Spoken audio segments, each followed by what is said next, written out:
Hello my lovelies, this is not my usual content, but I'd like to address the situation of this niche.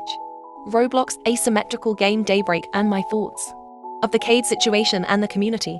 Please don't harass anyone mentioned in this video. Some images are provided by KADE'S and this is all my opinion. Before we get into it, I was planning to make videos of this game until I heard about all the drama. I wouldn't like to promote a game with such a toxic community and lots of drama despite being niche. Now that I've explained everything, I will move on to the first topic. Wow! If you don't know about the KADE'S situation, I will do a short summary of it right now. You may skip to the next timestamp if you know everything. If you want to have the full first-hand information, please watch KADE'S, the victim, YouTube video. It's about an hour. If you don't have time for that, I recommend that you watch the following YouTubers' views about the situation, as they are more informative than what I'm about to say.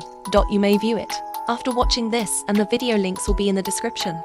Before the situation, the game was going through a big recode called Daybreak, remastered, and the devs hired some artists to make cosmetics in the game along with game testers.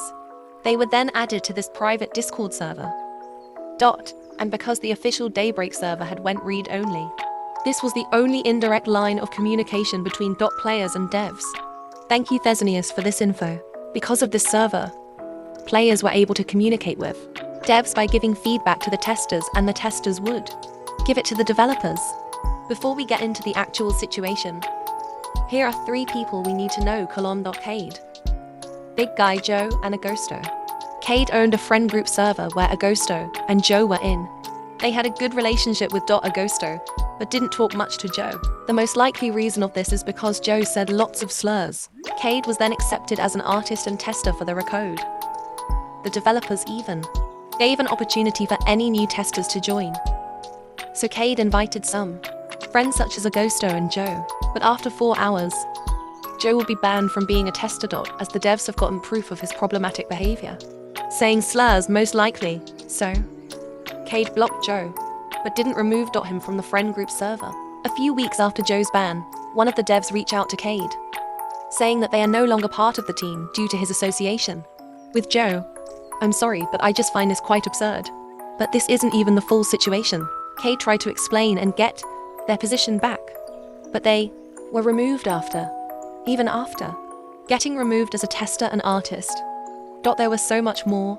A few weeks later, someone reached out to KADE through Pre-Keepers, a Daybreak YouTuber, Discord server to ask about a TikTok account that provided leaks, most likely about things coming in the recode.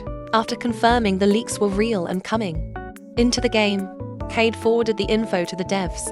But when they did that, April's Bloom reached out to the devs and claimed to the devs that KADE was the one who provided the leaks, accusing him. I find this absolutely disgusting. April's Bloom also stated that they leaked on TikTok together. For some reason, the developers believed it, and testing server started talking behind KADE's back. It was very obvious that KADE wasn't the leaker, but only 2 people stood up for them, which one of them is Kopi, who was then threatened to be banned. The situation then died down as they realized KADE wasn't the leaker, but it didn't stop there. Instead of taking accountability for talking behind KADE's back, as they were accused of being the leaker, they doubled down and blocked KADE while also spreading false rumors. There were even burner TikTok accounts being made, threatening KADE by saying rape threats, dox threats, and even death threats. On August 13th, the day before KADE made their video regarding the situation, Agosto stepped down from being in the tester team because of what happened to KADE, who was their friend. After KADE and Ancient, another Daybreak YouTuber, made their videos, KADE was then banned from playing Daybreak, and the threats they received are still continuing till this day. Now that I've talked about the situation, we'll move on to the next topic. After the situation, developers Solana and Brenda have both made a response to the KADE situation. Let's talk about Solana's response first. Since she made the first response, Solana actually made 2 responses to the situation. One response that provided screenshots and a follow-up response that we'll discuss later. Her first response only provided proof of Joe and KADE being friends, and also proof of Joe saying slurs and having a misconduct. In my opinion, I believe that her first response was pretty weak, as there's barely explanation whatsoever. But let's move to her second response. Yes, I know. What a massive response. You may pause to read it if you want, but I'll explain it for a bit. The first few words "I can't believe" have to give a follow-up message is quite disappointing and unprofessional. Let me know what you think about that. In paragraph 2 and 3, the doxing was brought up and she claimed that none of them could have done it.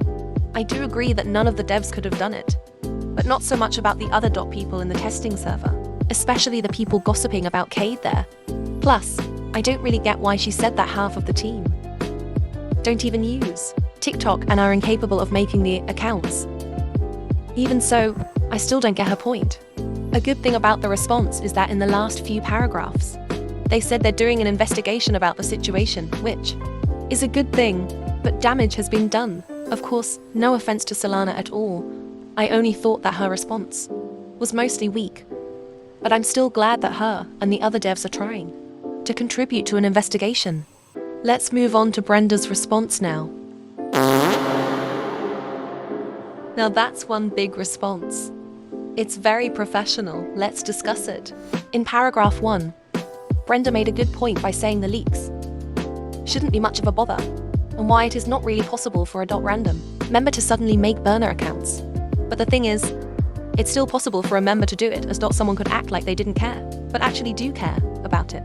But I do agree that it's going to be really hard to find that specific person since the accounts are all anonymous. In paragraph 2, she starts to talk about YouTubers and TikTokers twisting the situation. While I don't know anything about TikTok since it's banned in my region, I do believe that most YouTubers aren't really twisting the situation, especially Ancient and Theseneist, and keeping true to KADE'S side. Thank you for mentioning that though, because it's possible some people may want to twist the situation. The last few paragraphs of Brenda's response are about the community's toxicity, in which I 100% agree with. I sympathize with Brenda since they've been trying their best to lead the team and keep the game alive, all while managing the community as well. But Solana's response didn't leave much of a good impression, and I believe Brenda's response should have went first. Let's move on to my overall opinions to end this video. Now that I've told you about the situation and the response, I'd like to state my own personal opinions. Comment below what's your opinions on this as well. About the KADE'S situation, I am 100% on KADE'S side. What happened to them was truly vile and disgusting. Especially because they're a minor and their life is basically in danger because of the doxing and threats on TikTok. I really hope KADE will be okay, because what happened to them is really sad, and I have much sympathy for them. I hope they receive support from others, and hopefully a situation like this won't happen again in the Daybreak community.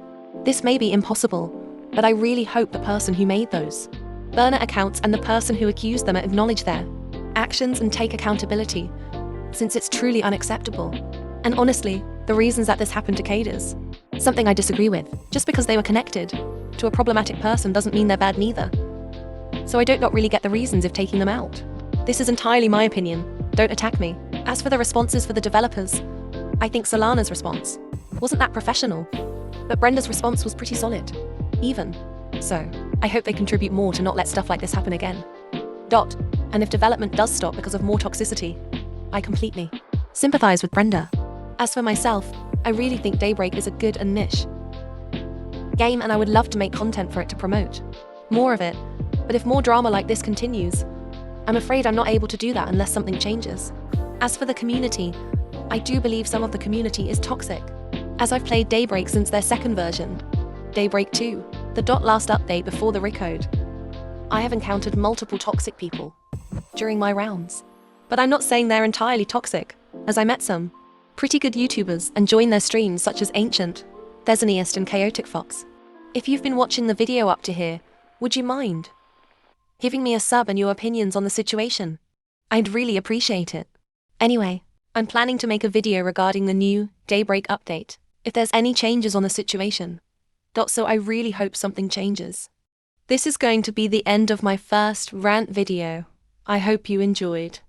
I'll see you next time. Bye!